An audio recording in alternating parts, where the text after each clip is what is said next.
টাকা! তাড়াতাড়ি গুছাই নেই, তাছাড়া কেউ দেখে ফেললে তো সর্বনাশ হয়ে যাবে।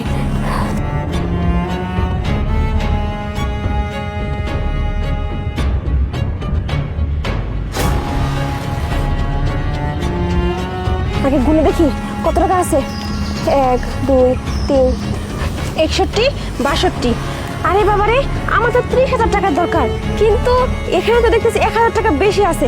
না বাবা, আমার 1,000 টাকার দরকার নাই, আমি বরং এই 1,000 টাকা এখানেই ফেলে দিই। আমার আবার যখন দরকার হবে তখন আমি আবার এখান থেকে নিয়ে যাব। আরে বাপরে বাপ, টাকার কুয়া পেয়ে গেছি। যখন যত টাকা দরকার খালি পাতা ফেলবো আর ওইগুলো টাকা হয়ে চলে আসবে। ঠিক আছে, তুমি কি করেছো? আমি সব দেখে ফেলেছি। আপনি কি দেখে ফেলেছেন? হ্যাঁ, আপনি কি বলতেছেন এগুলা? তুই ওই কুয়া